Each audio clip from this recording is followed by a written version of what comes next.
Se você está gestante, é mãe de primeira viagem, ou ainda tem dúvidas sobre a amamentação, eu tô aqui para te ajudar. Bom, meu nome é Beatriz Ferrari Alves, eu sou enfermeira, sou consultora em amamentação, sou pesquisadora materno-infantil, então tenho mestrado em saúde coletiva, estudei por 2 anos a alimentação de crianças menores de 2 anos, especialmente aquelas menores de 6 meses. E eu estou aqui gravando esses vídeos porque eu quero te ajudar a entender esse mundo tão complicado e vasto da amamentação. Nessa primeira aula, eu vou abordar com vocês sobre a fisiologia do aleitamento materno. A gente tem que começar do começo. E o começo da amamentação começa onde? Na gestação.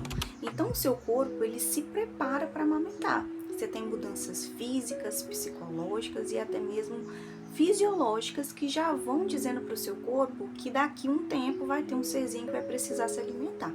Então, você que é gestante, que já foi gestante, pode ter percebido essas alterações, como o escurecimento dos mamilos, que é aquela região mais escura do peito, a formação dos tubérculos de Montgomery, que são aquelas pintinhas, aqueles carocinhos que ficam ali no bico do seu peito.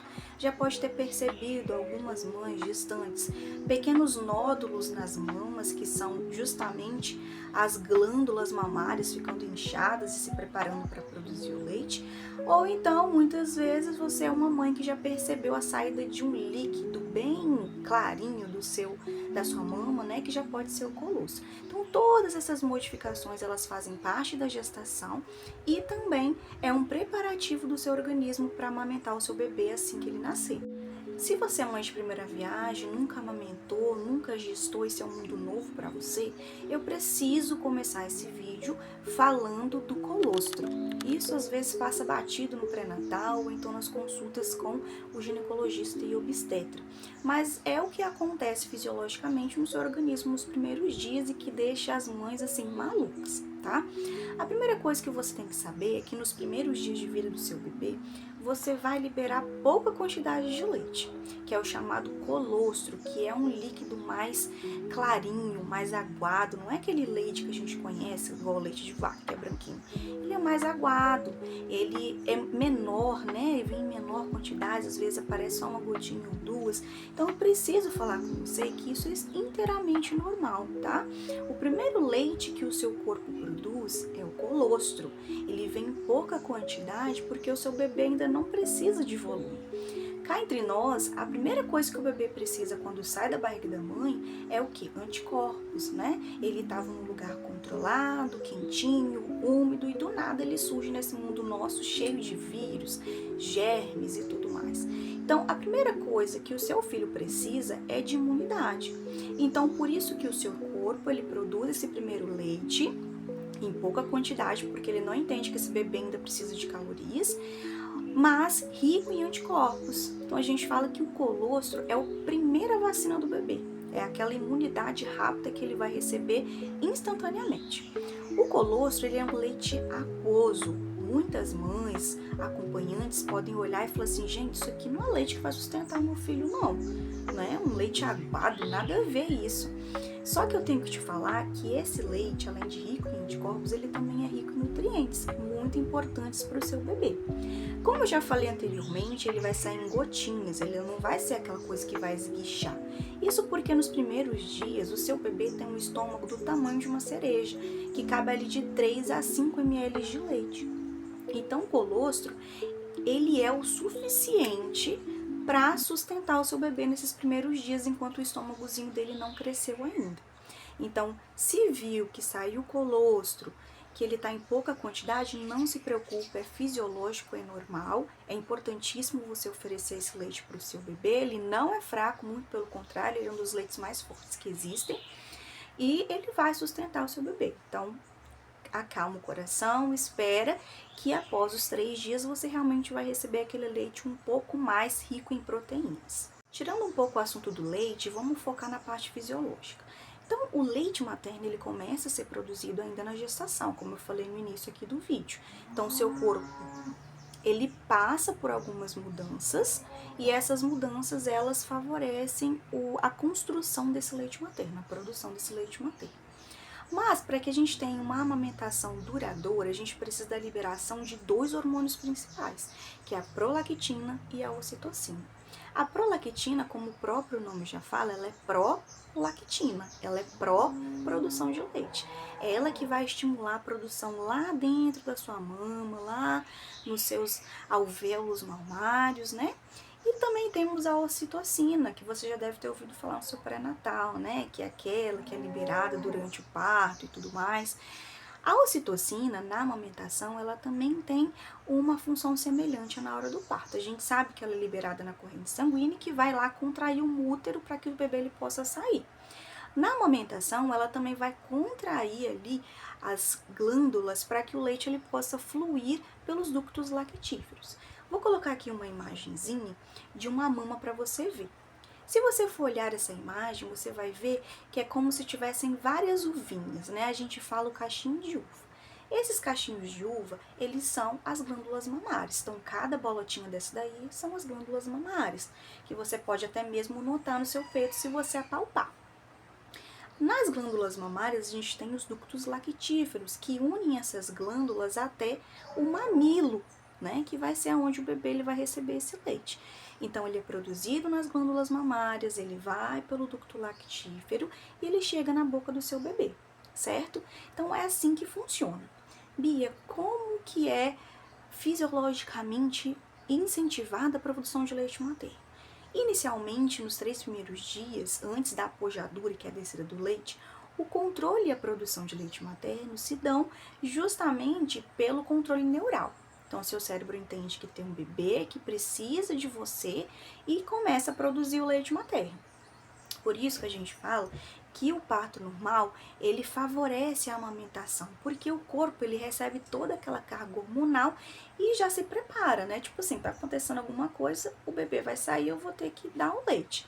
Se você é mãe de cesariana, se optou por essa via de parto, então se foi orientado essa via de parto, não se preocupa. Seu corpo, ele pode demorar um pouquinho mais para entender que o bebê nasceu, mas ele vai entender e vai liberar o leite, tá? Então, primeiramente, até os 3 primeiros dias, geralmente, né, que é antes da pojadura, a gente tem a produção de forma controlada pelo seu cérebro. Então, o cérebro manda ali o gatilho, né, para que aqueles hormônios eles sejam liberados na corrente sanguínea e eles prontamente agem ali nas suas mamas, produzindo leite materno e liberando esse leite materno, tá? Depois do 3º dia, e isso aqui é muito importante que você entenda, o leite materno, ele é produzido de acordo com a demanda. Então, o controle, ele não é mais tanto neural, mas local das mamas. Então, quanto mais essa mama ela é estimulada, mais o seu corpo entende que precisa produzir leite. Por isso que a gente fala da importância da livre demanda, por isso que a gente fala da importância do estímulo à mama para que a produção de leite ela se mantenha eficaz e duradoura, né? Então, por isso que é necessário que o seu filho mame para o seu corpo entender que precisa enfiar mais hormônios e que precisa produzir o leite materno. E essa questão hormonal, ela é muito importante de ser falada, porque, para exemplificar que a amamentação não é só fisiologia, ela pode ser influenciada por vários fatores, inclusive o ambiente, a parceria dessa mulher e até mesmo e principalmente a sua saúde mental e emocional. Então, um exemplo que eu costumo dar, que é um exemplo bem prático, é a questão do estresse. Então, a mulher, após ali o parto, ela passou de um êxtase de hormônios para quase nada. Então, tem um pico ali de hormônios. Posso deixar até o gráficozinho para vocês. Então, a gente tem um pico de hormônios ali, ele desce drasticamente. Por isso que a gente fala que a mulher, quando para, ela tem grandes chances de entrar em depressão pós-parto ou baby blues, porque ela passa por uma montanha russa de hormônios e isso acaba influenciando a saúde emocional dessa mulher, né? E o estresse faz parte do pós-parto, certo? O estresse, a ansiedade, o medo de não dar conta, de não conseguir, isso pode estar influenciando a amamentação de forma negativa. Então, quanto mais estressada você fica, mais cortisol você libera. O cortisol na sua corrente sanguínea, ele vai competir com a ocitocina, que é o hormônio importante que a gente viu lá atrás. Então, se o cortisol está alto, a ocitocina está baixa. Se a ocitocina está baixa, o seu leite não flui da maneira adequada. Então, muitas vezes, a falta na produção de leite ou então a baixa saída de leite se dá por causa desse estresse. A gente precisa observar isso como profissional de saúde para intervir da maneira adequada, certo? Fatores que influenciam a saída de leite materno. Primeira coisa, negativamente, o estresse que eu falei com vocês, né, que libera hormônios na corrente sanguínea, e também a falta de estímulo ali, né, que vai impedir que o seu leite seja produzido. Com relação aos fatores positivos, o que pode te ajudar a liberar mais leite? Os seus, né, sentidos. A gente fala que quando a mulher tá com dificuldade de que o leite flua, a gente fala assim, pega um paninho do seu bebê, cheira o paninho do seu bebê.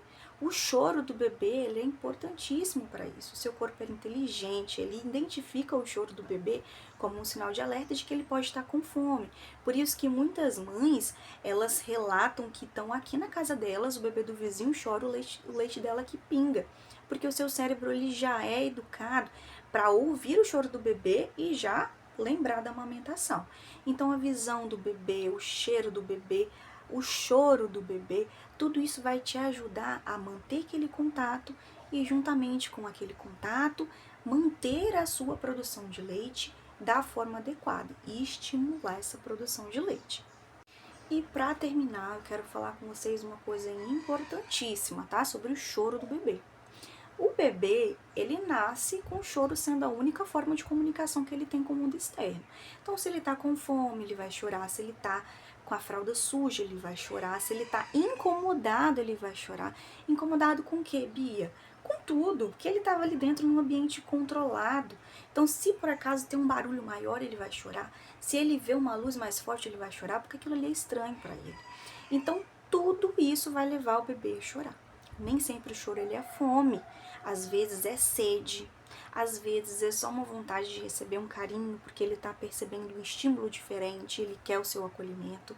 Então assim, ai Bia, eu dou de mamar, o meu bebê chora toda hora, ele quer mamar toda hora. Peito não é só alimento, peito é aconchego. A gente já sabe que durante o processo disso, que são o bebê, ele tem a liberação de substâncias que causam sensação de bem-estar. Então, se ele vai estar com dor, aquele dia que ele está mais doentinho, às vezes os bebezinhos mais velhos que estão com virose, né, gripados, eles vão requisitar mais o peito, não porque eles estão com mais fome ou porque o leite deixou de sustentar, mas porque eles precisam disso, né, precisam desse acolhimento, precisam dessa mamanalgesia, que é essa analgesia começada vinculada ao aleitamento materno. Por isso que a gente pede ali nos procedimentos mais invasivos, que se você puder dar o peito, ofereça. Questão de vacina, isso vai diminuir a dor do seu bebê, tá?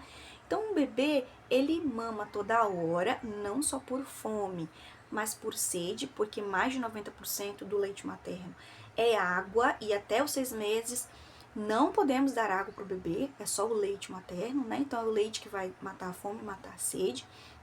E também por outros vários motivos. Ah, ele quer mamar toda hora, normal. Normal porque o estômago dele é pequenininho e o leite materno ele é altamente absorvido, ele é rapidamente absorvido do estômago do bebê. Então, ele demora pouco para encher e ele demora pouco para esvaziar. Então, por isso que ele precisa mamar várias vezes e é por isso que a gente indica livre demanda, para suprir não somente as necessidades de alimento, mas as outras necessidades que o seu bebê ele possa desenvolver. Para finalizar, eu quero te dar um recado. Eu quero te dizer que o seu corpo ele não falha. Escute o seu instinto, escute o seu corpo, ele vai te guiar em todo esse processo. O que muitas vezes falta no pós-parto, na amamentação, é o apoio e informação de qualidade. A gente tem que saber que nem tudo que está aqui na internet é de qualidade, é baseado em evidências científicas. Mas aqui eu vou trazer para você todos os meus conhecimentos aí nesses estudos de amamentação, na minha prática clínica e espero construir muito com vocês aqui. Essa é só a primeira aula. Espere aí as outras aulas do curso. Um beijo!